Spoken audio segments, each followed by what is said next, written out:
Salut à toutes et à tous du volleyball cette semaine au programme de Top Sport. Bienvenue au Palais des Sports de Mulhouse où la SPTT vient de s'imposer 3-7-0. C'était samedi soir contre Vendeuvre, les Nancy. On va parler volleyball donc dans cette émission. Quelles sont les ambitions des Mulhousiennes qui viennent de démarrer un véritable marathon en ce mois de décembre entre championnat et Coupe de France? Mulhouse peut-il aller chercher Cannes pour le titre de champion de France? Quelles ambitions en Ligue des Champions pour les Mulhousiennes? On posera ces questions aux joueuses et à leur entraîneur dans quelques instants.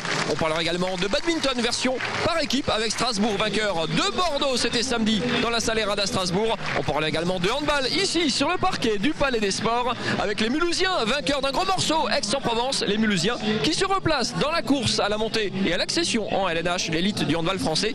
On commence tout de suite par un résumé de ce Mulhouse Vendeuvre en volée. Vous n'y étiez pas, et ben c'est comme si vous y étiez. Regardez.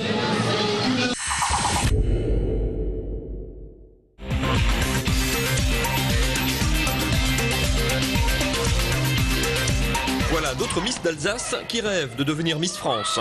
Avant de rêver d'un titre national, au printemps, la SPTT ne devait pas tomber dans le piège contre un des mal classés du championnat. Entre deux matchs de Ligue des Champions, les Orinoises n'ont pas raté leur départ. Elles mènent rapidement 5-0, puis 12-4. Commettant peu de fautes, efficaces, à défaut d'être brillantes, les Mulhousiennes gèrent tranquillement leur affaire.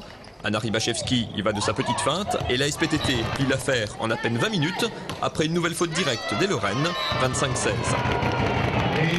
Surprise, au début du deuxième set, Vendeuvre prend les devants et mène 5-4, puis 8-6, avant que Mulhouse ne reprenne les choses en main et ne retrouve un contre efficace avec Rybachevski et les 198 cm de la Hollandaise Nicole Coulas. La SPTT égalise à 8 partout, puis prend la tête pour ne plus la lâcher et remporter la mise, 25-19. Même topo, dans le troisième set, Vendeuvre démarre plus vite et mène 5-1, mais commet toujours trop de fautes. Tout en faisant tranquillement tourner son effectif, Mulhouse repasse devant, Coulas est toujours efficace, Tatiana Bocan y va de ses attaques, et Mulhouse s'impose sans trembler, 25-16, 25-19 et 25-18 en 1h10 de match. Avec Anna Rybachevski sur le parquet du Palais des Sports. Anna, 2 jours après un long déplacement à Bakou et un match difficile, on l'a vu, le score est peut-être un peu moins serré qu'on aurait pu l'imaginer. Il y avait un long déplacement, il y a un gros match à digérer aussi quelque part ce soir. C'est vrai qu'on revient de Bakou avec le décalage horaire, il y a 3 heures. Il faut savoir qu'on s'est levé à 2 heures du matin pour partir de Bakou pour arriver ici vendredi matin. On s'est décrassé et c'est pas facile à récupérer. Donc voilà, on est tout de suite passé à la page championnat de France et c'est vrai que cette victoire elle nous fait du bien, surtout avant le match de mardi soir qui nous attend. Bakou en première journée de Ligue des Champions, c'était le gros morceau, hein. C'est le champion du monde des clubs avec la moitié de l'équipe championne du monde. Les matchs qui arrivent là, c'est contre Fenerbahçe mardi, donc ici au Palais des Sports ça sera difficile. Les vrais matchs quelque part pour accrocher la 3e place, c'est les 2 matchs contre les Allemandes de Dresde quelque part. Vous ciblez les matchs quelque part tellement il y a une disproportion entre les équipes, ou même Istanbul c'est jouable, c'est cherchable? Je vais pas vous dire c'est jouable ou c'est pas jouable. Il faut prendre ce match-là comme n'importe quel match. On va essayer d'aller chercher un exploit contre Istanbul, même si ça va être super difficile, on le sait. Maintenant, on cible pas nos matchs. On sait qu'il va falloir 2 victoires dans cette poule pour passer la poule. Ça va être sûrement contre Dresden, mais on va prendre match après match et mardi ce sera Istanbul. Pour le championnat, il y a une victoire ce soir. Il y avait eu un faux pas en début, mais il y a eu cet exploit à Cannes, ou en tout cas cette victoire à Cannes fin octobre. Elle donne des idées au groupe de joueuses dont vous faites partie. C'est forcément, Cannes c'était inatteignable, Mulhouse n'avait pas battu depuis 3 ans. Là avec cette victoire, ça donne des idées pour les ambitions en championnat? Je pense que c'est vrai qu'on a fait un faux pas à la première journée du championnat. On fait un exploit à Cannes, ce qui nous a permis de nous rattraper nos points qu'on avait perdus.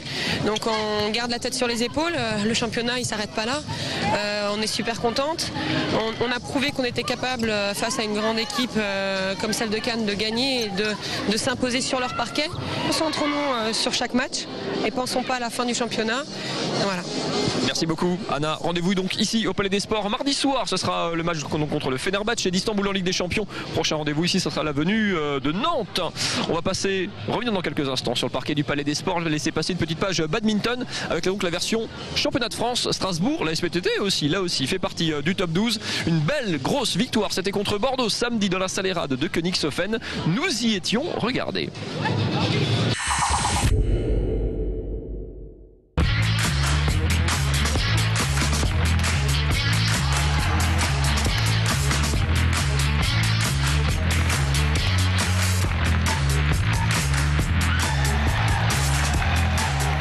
victoire 5-3 contre le champion de France en titre, c'est déjà un exploit. Mais quand en plus l'étoile locale, Sachina Vignès, se paye la numéro 1 française, Ongian Pi, la journée vire au rêve. Une confirmation pour la Strasbourgeoise, 57e joueuse mondiale, qui bat pour la première fois celle qui avait représenté la France aux Jeux de Pékin. On ne peut pas faire demander mieux. Là, c'était une journée exceptionnelle avec le public derrière nous. C'était vraiment super. Je la vois à l'entraînement tous les jours. Elle joue vraiment bien, mais en compétition, elle avait un peu du mal à exprimer son talent. Donc là, j'espère que c'est une victoire qui va lui servir de déclic. Pour moi, sur un match comme aujourd'hui, elle joue top 20 mondial. Donc maintenant, il faut concrétiser la même chose sur les prochains tournois internationaux. Côté club, la SPTT Strasbourg a presque un pied dans la finale à 4 du championnat. Avec 4 victoires en 4 journées, les Alsaciens réalisent pour l'instant un sans faute. Avec d'autant plus de mérite qu'ils ont fait le choix de la jeunesse, avec pas moins de 3 juniors dans l'équipe. Les jeunes arrivent à titiller les meilleurs niveaux seniors. Donc ça c'est déjà super, et puis après on est vraiment content d'avoir une équipe jeune parce qu'on sait qu'elle peut durer pendant quelques années, quoi. Je pense que ce club a de l'avenir parce que voilà, il y a 2 juniors, Sachina Tichana qui sont pas très vieilles non plus. Il y a juste le vétéran Julien Fuchs qui commence à se faire un peu vieux, mais bon, il y a toujours un bon niveau, et voilà, je pense qu'on a de l'avenir, le club a de l'avenir sur ça. Comme quoi, le badminton, sport individuel par excellence, peut aussi se conjuguer au collectif. Et le rendez-vous badminton de cette semaine, ce sont les Masters à Strasbourg, une espèce de tournoi exhibition entre sport et spectacle. Ça se passe au gymnase de la Rotonde mardi et mercredi soir. Retour sur le parquet du Palais des Sports de Mulhouse avec Magali Magail, vainqueur de Vendœuvre. Donc on l'a dit, 3-7-0 ce soir. 2 jours seulement après un déplacement à Bakou. Est-ce que l'entraîneur que vous êtes satisfait de cette petite victoire quelque part? Avec 2 jours de récup, c'est pas si mal. Ah non, c'est bien, surtout que c'était une victoire où on ne s'est absolument pas fait peur. Donc les filles ont maîtrisé du début à la fin. Voilà, on aurait pu très bien s'écouter, se lamenter, se dire on est fatigué. Oui, elles sont fatiguées, c'est sûr, mais elles ont fait leur travail, donc c'est très bien. Le calendrier de ce mois de décembre, il est un petit peu démentiel quand même quelque part après une grosse pause au mois de novembre.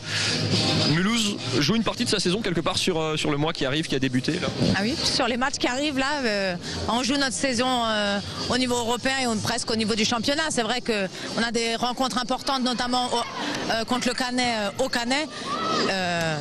Voilà, donc on sait que si on gagne ce match-là, on sera bien parti. Et puis voilà, il faut qu'on gère ces matchs de Coupe d'Europe, de championnat. Il faut qu'on arrive à ouvrir le tiroir Coupe d'Europe, le fermer, ouvrir le tiroir championnat. Donc c'est sûr que voilà, ça demande. Mais on est préparé pour ça et on est préparé pour enchaîner ce nombre de matchs.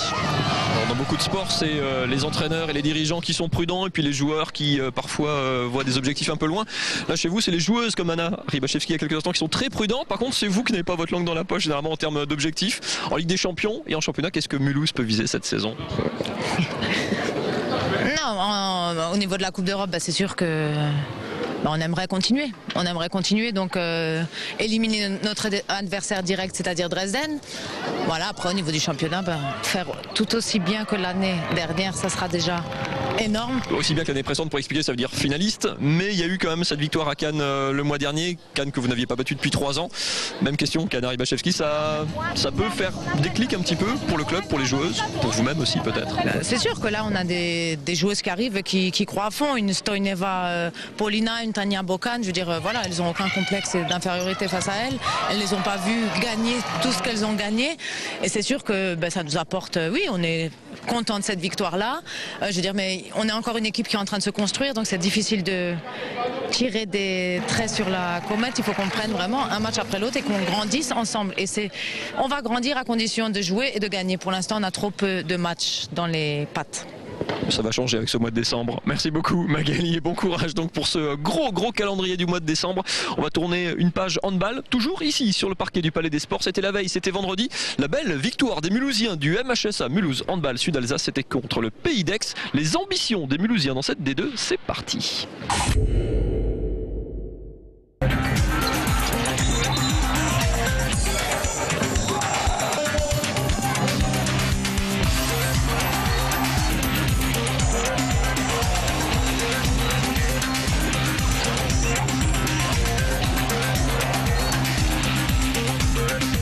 Victoire 28-24 avec la manière, le tout contre le co-leader du championnat. Tout va bien pour les handballeurs mulhousiens. Contre Aix-en-Provence, les Alsaciens ont mené de bout en bout. Costaud derrière, efficace devant, la machine est apparue bien huilée, avec en plus les 2 spécialités maison, un gros mental et un goût particulier pour les matchs physiques. Peut-être nous tenait à cœur de mettre, on va dire, de la viande en défense et beaucoup d'envie. Et là, vraiment, ça nous a souri. On a tenu le match pendant 60 minutes. On avait vraiment besoin de se tester par rapport aux équipes qui visaient vraiment la montée. Et je pense que ce soir, on a bien relevé le défi. On n'a rien lâché, on s'est bien battu. Une victoire qui était presque indispensable pour rester au contact. Déjà battu par 2 des favoris du championnat, Mulhouse accroche là un concurrent direct, poursuit sa série de 4 victoires consécutives et efface un début de saison compliqué quand les Rouges avaient perdu 3 de leurs 4 premiers matchs. Aujourd'hui, Mulhouse est 4e et on arriverait presque à faire dire à son entraîneur que les choses s'améliorent. Il y a un certain frémissement, on joue un peu mieux, les mecs se retrouvent, on est un peu plus complet, il y a moins de blessés. Et maintenant on revient, on est presque à notre niveau. On le voit de match en match, on est de mieux en mieux. On est de mieux en mieux collectivement en attaque. En défense ça vient, ça commence à venir. On prend de moins en moins de buts. Car Mulhouse a aussi un nouveau statut à défendre et à assumer. Fini l'équipe surprise de l'an dernier, 3e du championnat et demi-finaliste de la Coupe de France.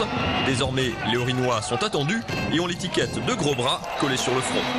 Peut-être qu'il nous fallait assumer ce nouveau statut où on n'était pas favori, mais presque. L'an dernier, on était outsider, ça nous allait mieux. Il reste 3 matchs aux Mulhousiens pour bien finir l'année. L'un en Coupe de France, chez le voisin Belfortin, les 2 autres en championnat. 3 rencontres à bien négocier pour passer l'hiver au chaud avant la trêve du mois de janvier. C'est des équipes qui sont au même nombre de points que nous. Et voilà, il va falloir gagner aussi, sinon ça ne sert à rien d'avoir battu Aix. Plus que jamais, Mulhouse est dans les clous de ses ambitions, finir dans les 5 premiers pour disputer les barrages d'accession en D1.